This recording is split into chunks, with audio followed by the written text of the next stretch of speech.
Thank you for all the soldiers who died for our country, and please protect all our current and future soldiers and bring them back to their loved ones. Please bless everything we are doing today. In Jesus' name, amen.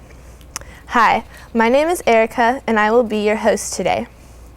We the Kids and Sequest Kids is a division of Advanced American Foundation, and Sequest Kids a 501c3 public charity education foundation. Our sponsors today are Chick-fil-A South Bend, Indiana, David Bowman, author of What Would the Founding Fathers Think, Anderson Agostino, and Keller Law Firm. Our organization aims to teach living American history. Our goal is to get kids hooked on history in a fun way by providing a public speaking learning environment in a real TV studio. This program is kids, for the most part, taking lead roles in the education process while also learning skills in journalism, television, and film production. Our guest today is Brent VanNorman, a reenactor of a World War I soldier from Culver Academies. This year is the 100th anniversary of the ending of World War I. Mr. VanNorman will be talking about the importance of World War I and what role it played in American history. Also, Tim Piech, who sings for the South Bend Cubs baseball games, will open for us by singing our National Anthem, and closing with God Bless America. Now Wyatt will lead us in the Pledge of Allegiance. I pledge allegiance to the flag of the United States of America, and to the republic for which it stands, one nation, under God, indivisible, with liberty and justice for all. Now Mr. Tim Piech will lead us in singing our National Anthem.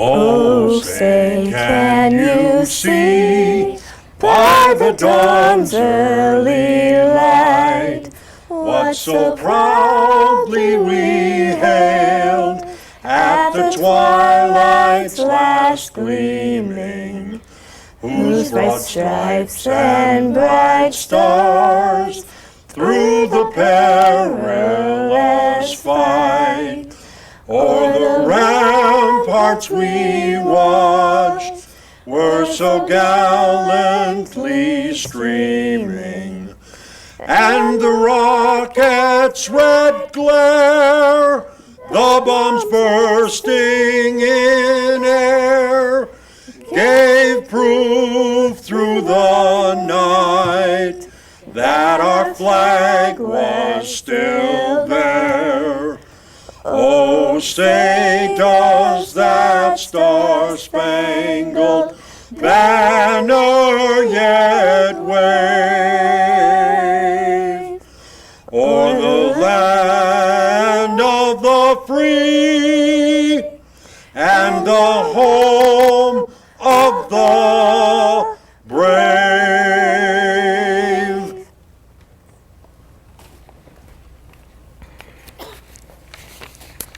Let's start with Marine Gunner. Please tell us about yourself and why it is so important for the kids to learn American history. Thank you, Erica. Thank you for inviting me here. And thank you for giving me a chance to talk about what is my very favorite subject, which is American history. The reason we have to study history is we need to know what happened in the past. This helps us decide what will happen in the future. This is how we make educated determinations of where we are going in our future. What I represent here is a Marine Gunner. That is a rank granted to Marine officers. That particular person would not be a commissioned officer. They are what we call a warrant officer. A warrant officer exists between second lieutenant and the non-commissioned officers. What that rank went back to, back in the old days, the Marines were on board ships, and they would actually have a gun position on board that ship that was their duty station if that ship was engaged with another one. They would man that gun. The commanding officer for that gun was a Marine gunner. They kept the rank, and those experienced people with ordnance were left in that position to teach about gunnery and guns and munitions. That is what I represent. What I have here is just sort of the things that an individual would have. I wear from the top down, this is what we call a Montana Piech. Some people call it a DI hat now. It had nothing to do with drill instructors. In those days, everybody had one. It was a field cap. It came from an older hat, looks like that. This is the model 1898. This is the model 1905. This looks like that. The difference is the top of this is creased in the center. If you're getting rained on, the rain can collect in the top of this thing and get your head wet. So somebody along the line said, you know what, if you crease that thing where it comes to a point, the rain won't soak into it. So that's what they did with this thing. This was what everybody had. American troops always had a hat. When they went overseas, it was very hard to pack that hat in the duffel bag that's laying down there. So what they would do, they gave them an overseas cap. The Marine Corps didn't happen to have any, so they borrowed them from the Army. You notice it's a different color than the rest of me? This is the Army color, this is the Marine Corps, Marine green. So overseas, this is what they wore on their head. From that time on, that's always been called an overseas cap. This is the long pack. I'm going to let everybody pick this thing up. I'm not going to guess how much it weighs. I'm going to get probably 30, 40 pounds, something like that. In that, the bottom part of this is a shelter half, 2 blankets rolled up together. The shelter half goes on the outside, the blankets are on the inside. That way, if it rains, it stays dry. This is an entrenching tool, good for digging in, keeping you out of the range of somebody else's bullets. This is where they put their, what they called a meat can. This is the mess tin of the day. Got a knife and fork and spoon inside it. It's real rattly, makes a lot of noise. One of the things that people would do with those is they'd put their socks in there. Ick, huh? But they'd put their socks in there to keep those things from rattling. Because as you move, you hear that. If you can hear that, somebody else could hear that, couldn't they? Around their belt, they have something that looks like this. This is the model 1905. Right at that time, they made a model 1915. They're almost exactly alike. The difference is where the pouches are. This one, all the pouches are on the outside ends, and they have these little snap covers. This one, the pouches are all in the back. All right. Well, the bad thing about that is, in order to use it when it's around you, you'd have to turn it quite a ways to get at those pouches, wouldn't you? So that was an improvement. But they still had a lot of these at the beginning of the war. Canteen. Everybody knows what a canteen's for, right? Inside this canteen, pull it out, there's a canteen cup in here. Looks like that. It folds around like that, and you can put soup or you can put coffee in this thing. It gets really hot if you put coffee in it, I may add. It also gives some shape to this little pouch and lets that canteen sit in there really nice. All of those things are made out of aluminum. That was a new thing at the time. We don't make things out, now we make everything out of plastic. All that stuff was aluminum. This is the one we get asked about the most. This is the most iconic piece of World War I gear. This is the British-style World War I helmet. The U.S., of course, when we entered the war, we copied the British one. We used this helmet up until 1942. So if anybody's good at math, we got in World War II in 1941, right? So there's a good year there that we were still using these helmets. That is a gas mask. What does that do? This is the only war in history that we actually did this to ourselves.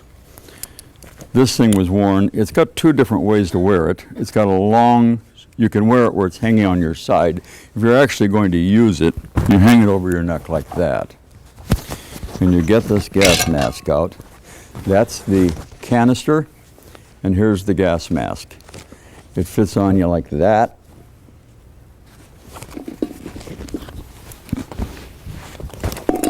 The way you can use it. Really uncomfortable to wear. Horrible to have on for a long period of time, but it's better than dying like a cockroach by being poisoned the very air that you're breathing. Terrible thought, isn't it? Fix my head here. I'm going to let everybody take a look at that thing in a while. I've got two of these here. I have the American version and the British one. This is the British one. When we entered the war, we didn't have any. So the first thing we did is we got some from the British, who are our allies, and then we started making our own. Ours looks almost exactly the same. You're going to learn a couple things interesting here about it. This is another thing that most people carried, most American soldiers carried. This is a French bread bag. There wasn't much space in this thing for anything other than that bedroll. So they would put all their little incendiary things in here. In here I have a few interesting things. Picked up a souvenir. This is a German hat. People liked taking souvenirs. So this is this guy's souvenir. He got a German hat. And there's a few other little things in here. There's some rations in here. We'll talk about that in a minute. That brings us down to the business end of being a soldier. Blackjack Pershing said the most deadly weapon in the world was a Marine and his rifle. This is a rifle from that period. This is a model 1903 Springfield. This particular one I liked because this wasn't manufactured by Springfield Arsenal. This was manufactured by Rock Island Arsenal, which is between Illinois and right over there next to us here. Bolt action rifles work like this. You open them up, close the bolt, bullet goes in the chamber, you fire it. You want to fire it again, you do that again.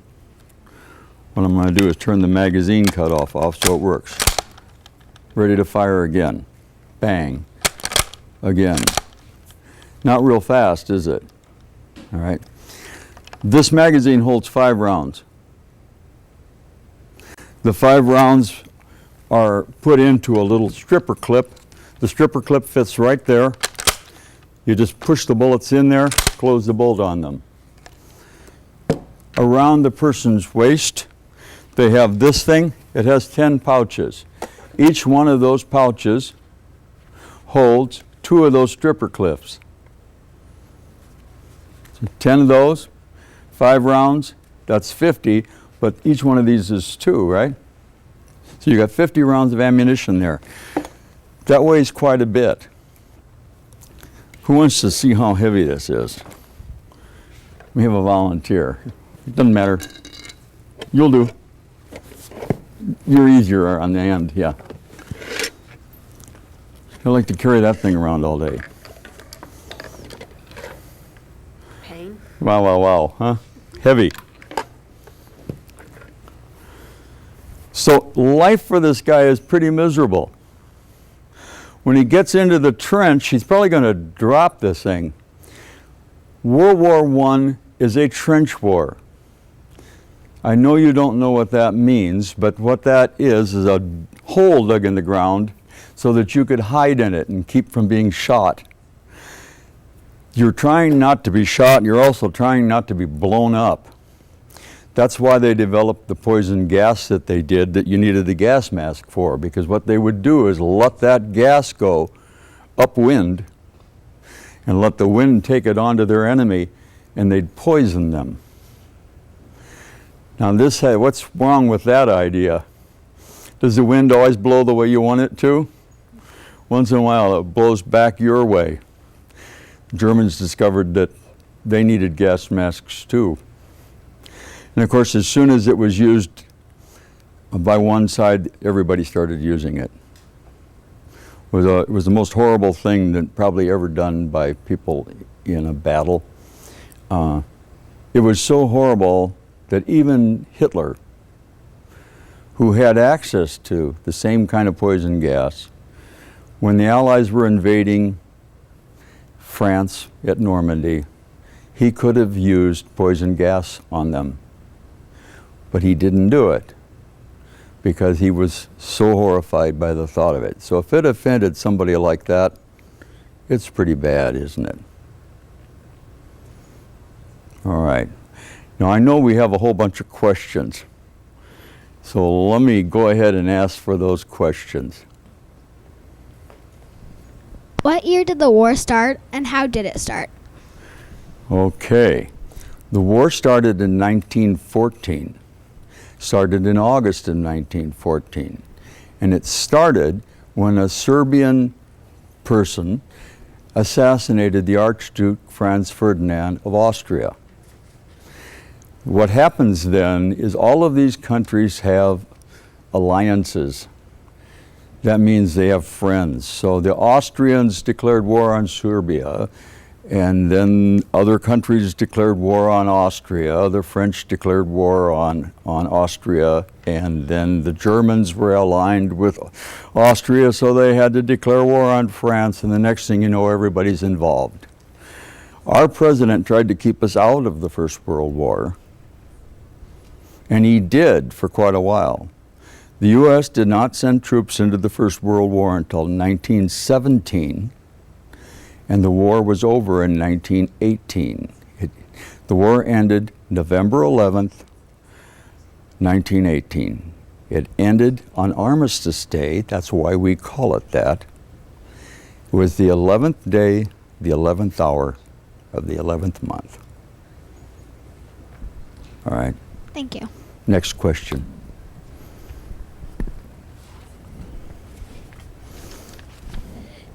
Did you eat any other food besides the packages? Oh, there's a good question. I'm going to believe that when they were not in the trench, that soldiers, being what they are, would probably try to find somebody to sell them food. But when they were in the trench, no. There was no way for them to get anything else. This is one of the things that they did eat. This is corned beef in a tin that has a little key on it. You unwrap that key and you can take the corned beef out and eat it. It's okay. It's okay. You won't die if you eat it. You may not be so happy with it though. And also, Okay. what did you sleep in? Oh, what did we sleep in? Well, one of the things that happened to soldiers in those days, because they're living in this hole in the ground, they're sleeping right in this thing right here. Doesn't amount to much. Doesn't amount to much at all. Let's look at it. You said, what did he sleep in? Here it is. We unroll this. He's going to use this shelter half, which is half a tent. He's going to use it for a ground cloth because you're not going to pitch a tent in a trench, right? In here we got a couple blankets. There they are. Thank you. Summer, that might not be too bad. I bet it's pretty cold in the winter. Pretty miserable. Next question. After the war was over, were you able to sightsee while in France? People that were in the Marine Corps probably could. The Army disbanded very fast after the war and tried to get people back. The Marine Corps is a slightly different animal, and some of the people were stationed in Germany after the war and in France after the war, and I'm sure they got to do a lot of sightseeing. The reason I believe that is there's a lot of photos you can find online of U.S. Marines touring various parts of the world. So yeah, I think they did. Thank you. And also, did World War I have anything to do with World War II? Well, of course, the obvious answer is you don't have a 2 unless you had a 1. So, yes, it did. There are a lot of ramifications that come out of that. A lot of people use the end of World War I to cause World War II.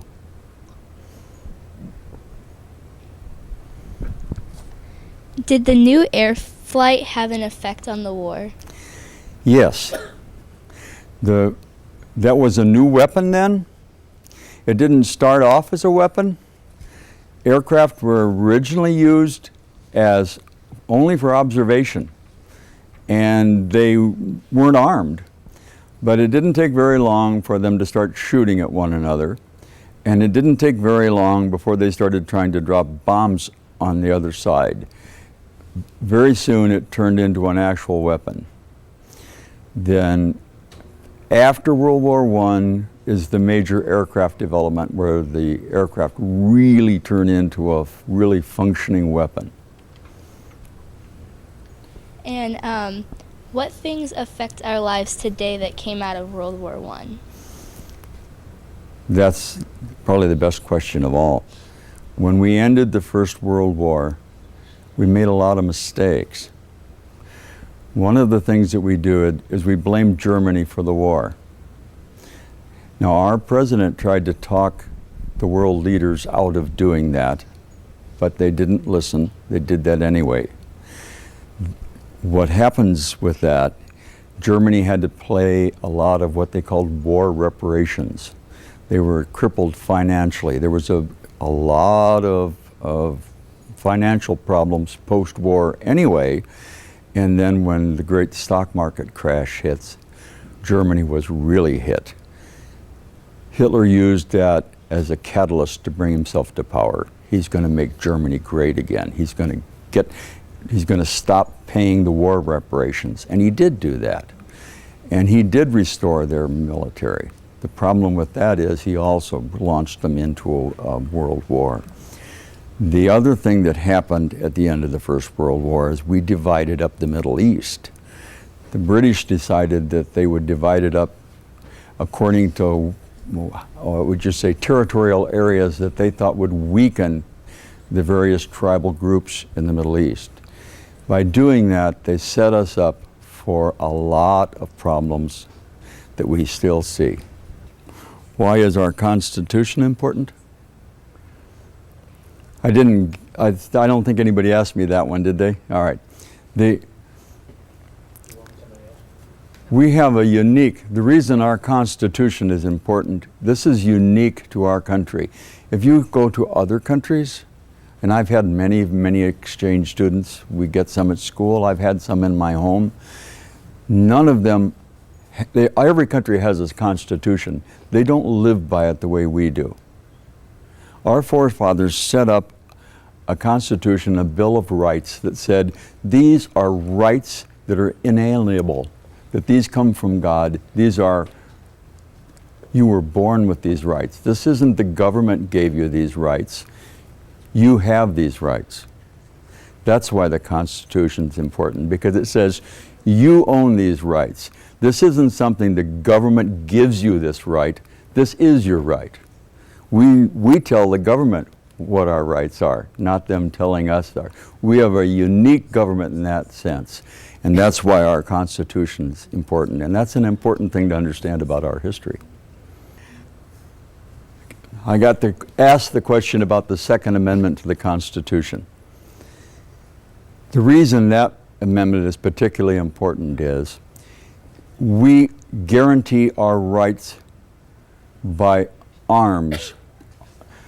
Our forefathers, the initial conflict between us and Great Britain was a gun seizure.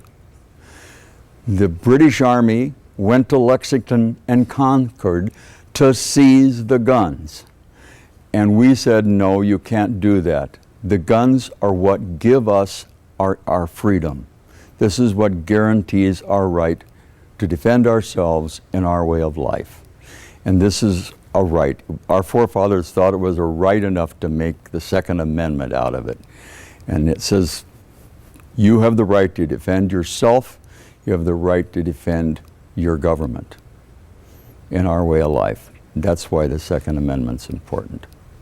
Now Mr. Piech will lead us in singing God Bless America.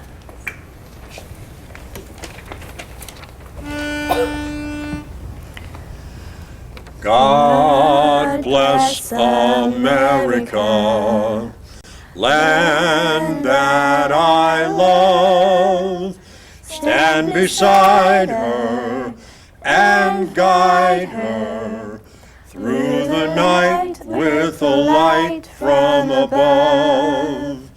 From the mountains to the prairies, to the oceans white with foam.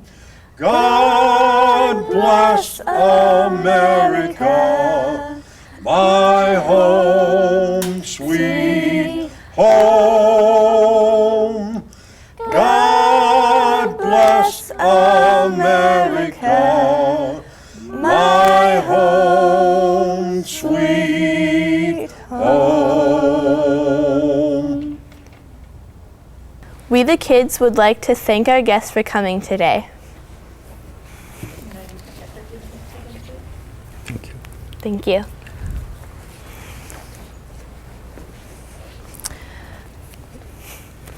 Thank you. Thank you. It was an honor and a pleasure to be with you today. Oh, say, can you see by the dawn's early light what so proudly we hailed at the twilight's last gleaming, whose broad stripes and bright stars through the perilous fight o'er the ramparts we watched were so gallantly streaming, and the rocket's red glare, the bombs bursting in air, gave proof through the night that our flag was still there. Oh, say, does that star-spangled banner yet wave o'er the land of the free and the home of the